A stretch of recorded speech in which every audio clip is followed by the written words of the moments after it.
I have to excuse this office. I was just telling her that that TV went out. We had to buy another TV. And my husband's not been able yet to get it out. I'm just gonna put it on the street if somebody wants to come get it. They could fix it, but he didn't want to mess with it. We can help you put it out. Definitely. It's a big TV, you know. Well, me and Rob can do it. We just put a big old sign saying Free. free. Take it if you want it. We don't have enough ability to take it. We can get it outside for you. Yeah. Well, I hate to put it out there though, because it'd be raining and all that on it. Because if somebody ever wants it, you know, fix it because it's fixable. But Yeah. we just went and bought us another one. You'd be surprised. Some people take it because it's got a lens in here. It's called Purnell lens. Yeah. I wish I could have it, but I don't have ability to take it.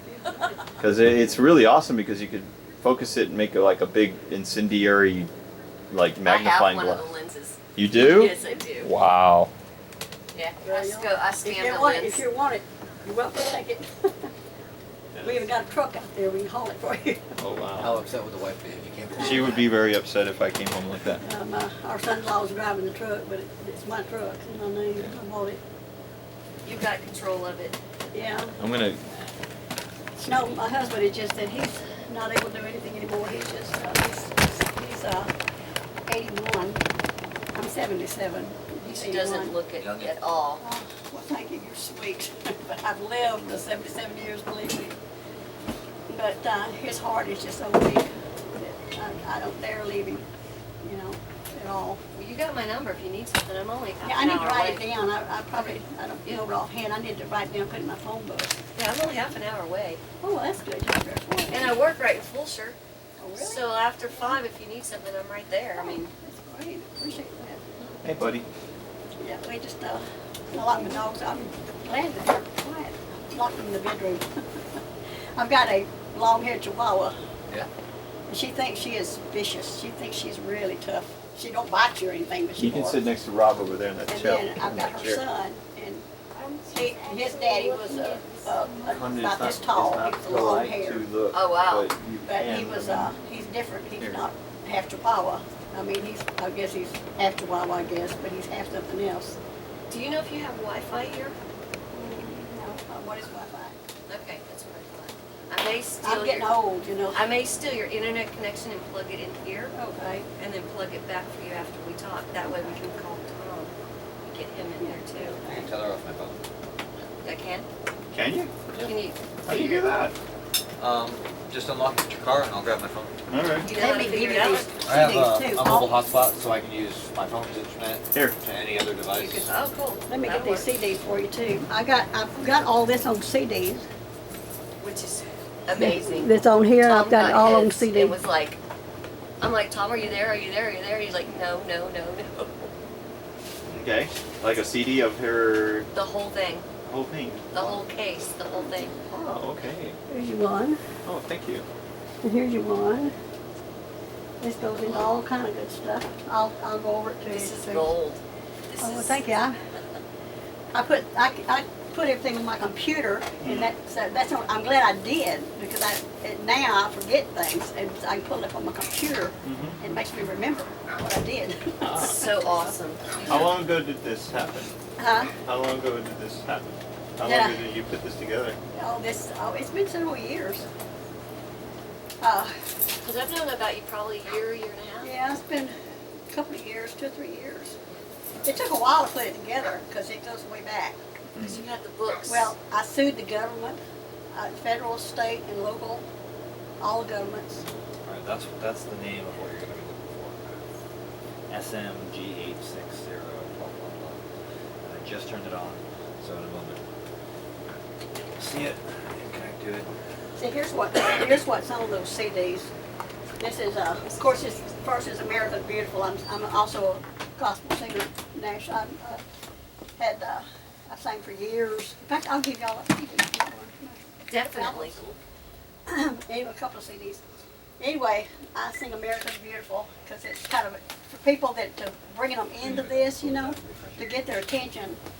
I sing America's Beautiful, and then Poplar Springs Baptist Church starts out singing a little bit, but then talking, you know, and it talks about my ancestry, where My great-great-great-grandfather fought in the Revolution, and right after the Revolution, he was a member of Poplar Springs Baptist Church, and they established churches from their own. 5277.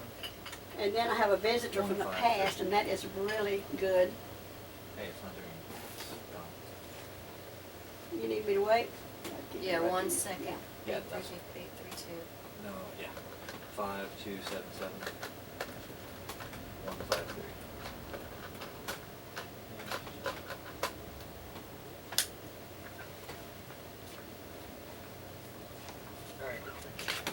I have another one of these I'll give you here. This one, I think this is might have more songs on it. But anyway, I just had 3 Yeah, songs in the that's other, great. but anyway, when I'll put this down, I'll see what else on to make sure that I have the right thing. But anyway, I have the visitor from the past and the acknowledgments and the memory of Cliff William. Cliff William, you've heard of Cliff? I've heard of Cliff. Okay, Cliff was a very, very close friend of mine. We were real close. And Royce, we all I went to remember Royce, America together. Royce helped me get in touch with you. He's the only one I had your Yeah, that's number. what I figured. It must have been Royce. Yeah. Oh yeah. I'm I not talked with him losing every now- contact with Royce at all. No, he's something else. He's great. I love his wife too. She's sweet. She's sweet. You went to some of the meetings. Hmm? Say, my husband's health just got so bad that I just. You don't want to leave him at all. I just can't leave him. You know, not with his heart like that. I never forgive myself if I left him and came home and he had a heart attack and died while I was gone. You know, so Can't do it. he was in the hospital 7 times within a 2-month period here a couple months, about 3 months ago. That's too much. That's way too Yeah, much. so, but they got him kind of, but he still has to take it real easy. But anyway, back on this, I've got the first is about the posterity betrayed. It goes back into history. These guys don't know what when he gets his camera set up. Are you set up? I'm set up. I don't know if you want to take pictures of me. I'm the old lady. We want to get you recorded so we have what you say on okay. camera. Because if we lose this, what are we gonna do? You're not. I mean, Yeah, I might die. I don't Well, like. the rapture might Hey, be Rob. a lot more There heavy. you I'm go. gonna I'd rather take that your first. seat right there. Can you? trade? I'd rather that pick up first. That'd the be great. pick up the chair and bring it here, and Put that wherever. I'm gonna set up next to Lori. Cool. Conrad, you want, this is heavy. You want to set it next to you? Yeah, Conrad, grab the- grab the Every backpack time next she to. uses the button. Yeah, bring it over Yeah, here. go ahead. You're not gonna hurt anything in it. Put it over here. Let's see if Yeah. we can connect it to Good Thomas. job, boy. Put it over there in that corner. There Probably you freak go. out he's never seen me on camera because I don't use the camera. Oh, that much. Because we got here early. Y'all never got to meet Cliff. I don't guess they ever got to meet him. They don't know what's going on. They're brand new, Brand green, so that they can ask you questions and we can get it on tape. Well, yeah, I've got a picture of Cliff on here, on this book, in the book. And Cliff was decorated war hero. He was really a great guy. And I just hated when we lost him. He died. And I didn't realize he was as sick as he was. He called me, and we were on the way to church, and he was just been released from the hospital. So I thought he was going to be okay. And he even came and visited our He's on church. a We go to interview church right in now. Cleveland. Our church moved to Cleveland, and so we like our church real well. So we go to Cleveland for church whenever we can. We've been missing a lot because of his health. But anyway, I thought he'd be okay. And he even came to church after that, and I got to see him and everything. But then it wasn't but about a month or so later. And he lived not far from the church. They had moved out there. And then I found out, got a call in the hospital that he was real sick, and before we could even get in, he died. Oh, jeez. You know, and so I didn't get to be there. The others were there, and I didn't get to be there when he died. How'd y'all all connect? Just With Cliff? with Cliff and Royce and all of you guys? Are y'all just like we're doing now, just finding each other? Well, we just found each other. I was going to, like I said, I had been going to the John Birch Society and stuff like that. And I met this one woman. I got to be friends with her. I can't remember her name now. We weren't real close, but anyway, and we'd heard about Cliff, you know, and about how much he knew about the Constitution and about the What's state of our going on. country and all that. So we went to see Cliff, you know, because he wasn't very far from here. So we went over there, and I visited with him about 4 or 5 hours, and then he came out here and held a meeting with our church members. you know, that at that time we were going to church over here on Highway 6. Right. But anyway, so we had some of our church members, and so Cliff came and gave a talk, you know, to them. And he really was acknowledged, he really had knowledge about not only Christianity, but about the country and what's happened to the country, and he stayed up on everything. And we were just real close, you know. In fact, I went and took care of his house and all that, so him and his wife could go on a Christmas vacation back up to see his family up in Delaware or somewhere. Wow. And so got to be real close, you know, with him and Lucy. And then later Lucy got a divorce. She, Did her thing. yeah, I could have kicked her. Because Cliff was really a great guy. He really was. I hate to lose him, you know. But with all the background you guys have is amazing. One of the things, these guys are totally agreeing of what you did and what happened. Okay? You were talking about prosperity. Yeah, For a lot of people, prosperity means wealth or money. yeah. You want to tell them what prosperity really is under the law. Well, I don't really know. I think to me, prosperity is just living with what the Lord gives us. You know, He gave me a good husband, and I've been a good wife to him. We've been married 59 years. We were just married December the 18th was our 59th anniversary. But doesn't it also go into the generations after us, our children? Aren't they also considered our posterity? Yeah. In the yeah. Constitution. Oh, yeah. They are our posterity. Yeah. And we raised all of our kids in church, and they've kind of gotten out of it. And so I've been praying for them that the Lord will deal with them because they need to get back in church. That's Yeah. what's the matter with our country now. Oh yeah. Is Christians are drifting away from church, and they're getting into all this stuff that's not right. Yeah. You know, so that's what's happening in our country. But Daddy had predicted it too. You know, like I was telling her earlier that Daddy was a World War I veteran, and he was gassed with mustard gas in World War I in the Argonne Forest, I believe, in France. And by the time our troops got through to them, all of them were dead except 3, and the other 2 died in the hospital. And Daddy was the only one that lived. And he lived with terrible lung problems because it just ruined his lungs. So he really couldn't do very much work, but he loved to farm. And he would lease all this. We moved here when I was 13. I lived right across the street over there. There used to be a house over there, and my husband and I built this house when we got married, and then Mother and Daddy died, and the house was torn down. But anyway, back to what I was thinking, lost my train of thought. But anyway, it makes me mad, lost my train of thought. With your dad when you were. Oh yeah. When I would come in from school every day, I'd come in on the school bus, and we were the only house here. And Daddy would lease all this land around here, and he loved to farm. And he had about 5 John Deere tractors, and he would hire guys to run the tractors and stuff, and he would oversee it. So, but he had farmed 200 acres of cotton, and he had probably 100 acres of hay, and all this. He had it, and all that land across the street were lots that with veterans that could buy it under the veterans thing. Right. And get a really reasonable price, and then Daddy would pay them to lease that to farm it, and so that paid their land notes.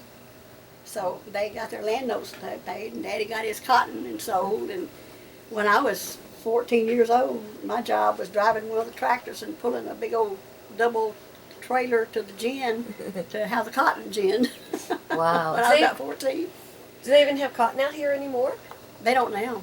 Yeah. But back then, around here was all cotton. It was all Daddy's cotton. All this whole road, he had all this in cotton. Oh wow. He loved to farm. And my daddy was a fundamental Baptist preacher. And this is interesting background. My grandmother would disappear. Daddy's mother would disappear. Is what Daddy had told me, that for about an hour every day. And they had 6 boys and 4 girls. They'd had 7 boys, and 1 boy died young, but they ended up with 6 boys, I think, and 4 girls. And Grandma would disappear every day for about an hour. And so Daddy and Daddy was the oldest one, and him and a couple of his brothers followed her to see where she was going. And she went out into the middle of the cornfield and prayed. That's where she would go every day for about an hour, and she'd pray for all of her kids. And she prayed that the Lord would call one of her sons to be a preacher of the gospel, and he called 4. Daddy was one of them. So I had Daddy, fundamental Baptist preacher, and 3 of my daddy's brothers were fundamental Baptist preachers. So I was raised in a preacher family. There you go. So, and that was kind of my background, you know. So what got you into your adventure? Let me see, how did I get into that? I guess on my daddy, because Daddy, he stayed on top of everything. When I was raised, he was on top of everything. I'd come in from school and he'd have his radio on, he'd have his tape recorder on, he'd have his Bible, he'd have his concordance and his dictionary, and he'd listen to all the preachers, and then he'd listen to the politicians, and then he'd look up anything they quoted from the Bible and follow that up and determine who's right and who's wrong. Right. You know, he pursued everything. And like I said, Daddy, I've told her Daddy he graduated from 2 colleges. He was very highly educated. And he was just he was a good dad, really a good dad. Mother was a good mother, you know. A strong family that a lot Very, of us still very strong need. family. Yeah. Well, in our family, there's only been 1 divorce in our family. And that's my son, his wife. She talked him into going over to Iran or somewhere here several years ago on a job where he could make big money, $100,000 tax-free Right. a year. So she said, either you go or I'm going. You know, well, Dad, he thought, my son thought it'd be better for him to stay here, her to be here with the kids, Right. you know. Mother should be with the kids. So he went. And then he went the first year and came back and then stayed a little while, then went back the second year and stayed. And when he came back, he found out that money he'd been sending home, she was blowing it, and she was having boyfriends come sleep with her in his house. Yeah. Nice 2-story house. He paid for her. And, but she finally just really messed herself up, and now her kids won't have anything to do with her either. Yeah. So he's up in North Carolina now with He's the good. kids, and they won't have anything to do with her. So they've turned against her because of the way she did my son. And got all that. In fact, he just called here about an hour ago to North Carolina. Merry Christmas Yeah. time. Yeah. Merry Christmas. He was good. I was our only son. He's our only son. But we've been a real close-knit family. That's been the only divorce in my family. that's that really I know rare. of. You know, my family, and certainly my mother and daddy and aunts and uncles, none of them have ever been divorced.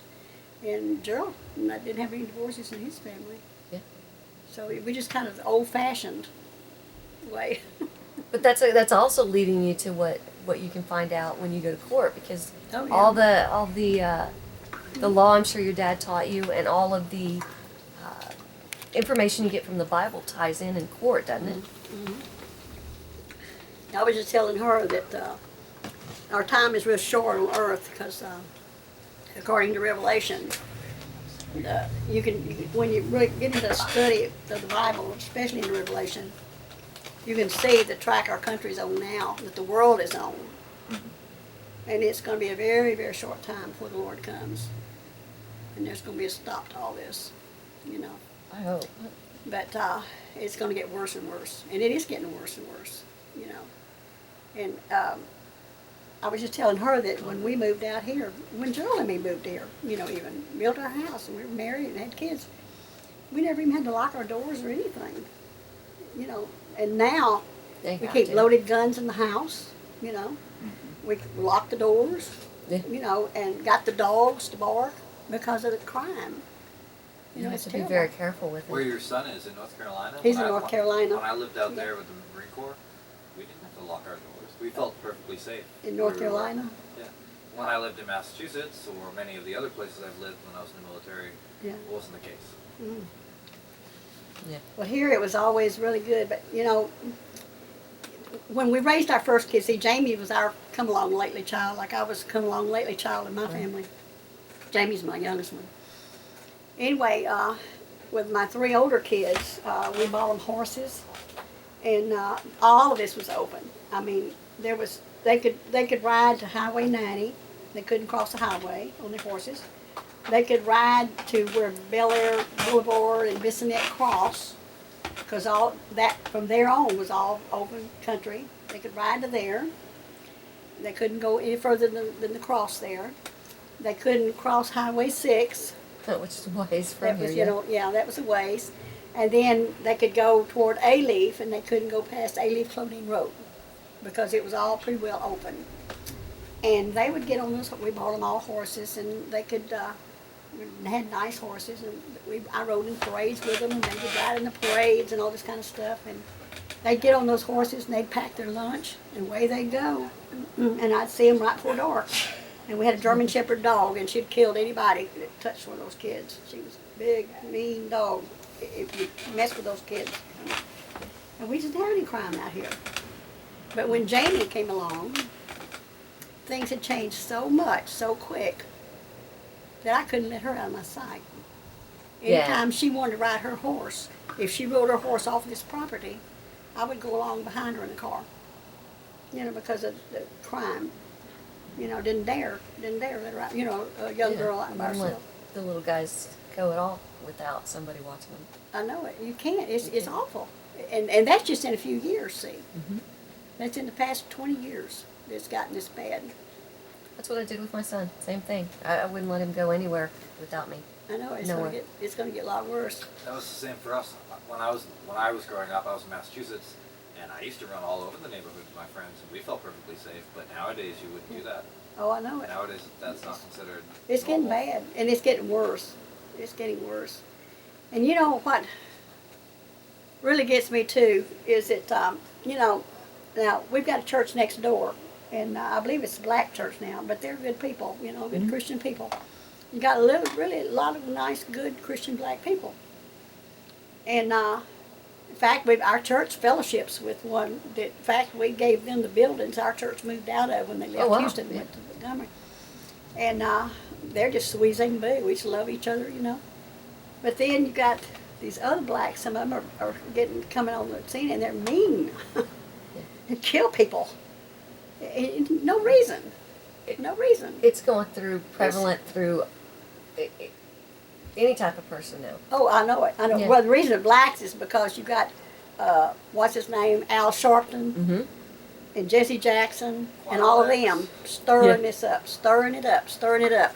And what they're doing is they're destroying their own people. Oh yeah, they are. They are destroying them. They're They really Money, are. yeah. Chasing the dollar. Yeah. It's terrible. It's terrible. You heard they stopped him in Sugarland the other day with Juan Alex had a some kind of meeting that he was at and a press conference, and I think there was a police it was gang. Do you remember the story? yeah, the Blue Knights, I think they were called. The police, Juan Alex, I believe, is trying to turn a new leaf. He's noticed that he's been left behind by the national media, and his exploits haven't been as well reported as they have been recently. So he's trying to jump on the bandwagon about exposing police brutality. He saw a white man who was basically his rights were violated by the police back in 2011. So I believe his intention is to bring some kind of attention to this plight of the white man. He's a black man. He's been stoking racial divide for maybe the better part of a decade. yeah. And a lot of people have started to basically call out a lot of these hate preachers, a lot of these Yeah. racists, Al Sharpton, all the that Al gang. Sharptons, the Jesse Jacksons, Yeah. the people who are just basically trying to say that there's a racist element to what the police are doing. When in the fact and reality is that everyone of the people are getting basically their rights are being destroyed equally. Yeah. But the blacks since they have a good community structure, they tend to congregate with one another, Yeah. and they have a relationship with their family members, and they kind of identify with each other better. So they're more apt to raise a flag and say, I am being abused and something is wrong. And of course, everybody's kind of connected, so they Yeah. all just kind of congregate and say, Yeah. this guy, our guy, got abused. But the reality is, it's also happened to white people. Yeah. But the white people They're tend not to, out trying to start Yeah. a problem. you know, like you say, you have your son is way out there in North Carolina, Yeah. and who knows wherever your family is. The thing is that if something happens to your son way out in North Carolina, his support structure's far. Yeah. Whereas in the black community, they don't get very far sometimes because of lack of opportunity. So if something happens to your kin, you're right there, Yeah. and everybody knows you. And so, you know, that's what's going on with Quan Alex. Quan Alex is a Houstonian. He's been here his whole life. Yeah. So his roots in the community are heavy. You know, it's sad. It really Yeah. is because Yeah, it is sad. the blacks, you know, that of course they were brought over here as slaves, Mhm. and it was I think an English ship or some other brought in I think 20 slaves, and the United States wasn't the ones that brought them over here, but they brought them here and some people purchased them, and that's what got some of that started. But the thing is, and of course they were in slavery for years, but you got to consider at the time too they were heathen when they Right. came over. They ran over the field chasing you know, It was animals totally and different stuff. culture, yeah. Yeah, it was totally different culture, and it went through a long time before the racists to get. But then finally, though, the whites accepted them in, and they have every opportunity Right. that we have now. They've been given opportunities. And so now you see this gang turning them all against the whites, trying to, you know, have war against the whites. And I don't have an issue with black people at all. I don't have an issue with any other race of people. God created the races, Right. you know, but But they're, it's a key point of what we're all fighting with the 14th when they were free, when they really didn't free us. In the 14th, they actually made us slaves. is yeah, with what the we're 14th Amendment. what we're finding out. Yeah. Yeah, well, actually, that's in my book too. Do you Talks guys know about that? That's what we're here to learn. Yeah, they're Well, here the to thing- learn all of this. The thing is, I can tell by looking at you, and I can tell by looking at you, and I can tell by looking at you, that y'all are probably descended somewhere from Europe. Absolutely. Yeah, I agree. Okay? If you're descended from Europe, then you are basically our people. So England, Ireland, Scotland, all of Europe. Okay? And so my point is that I think it's been the European people that have really, ones that have started, had created the cultures, mostly and everything. But I don't know what the blacks are just, I don't know, instead of coming in and being accepted in, now we've got with our doctor, my doctor is, he's not a Christian, he's Jewish. Jewish. Yeah. And but he's a good doctor. I go to him because he's a good doctor. You know, I left him a little deal, a pamphlet to lead him to the Lord, but he wasn't interested. But that's between him and the Lord. You know, at least I left yeah. it. But I go to him because he's a good doctor. And a lot of the nurses, some of the nurses there, you know, that work there for them, you know, they're Mexican, they're blacks. But And this they is- take just good care. I have no issues with them. I just But it's don't- the law that takes issue, right? Huh? Isn't it the law that takes issue? I don't think it's the law so much. I think it's the black community. I think it's the rebel rousers. I think it's Al Sharpton and all that gang. I think that's what's behind it? all this.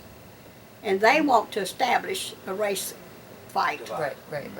That's what they want to fight. That's what Right. they want to do. And I think they want to kill the white people.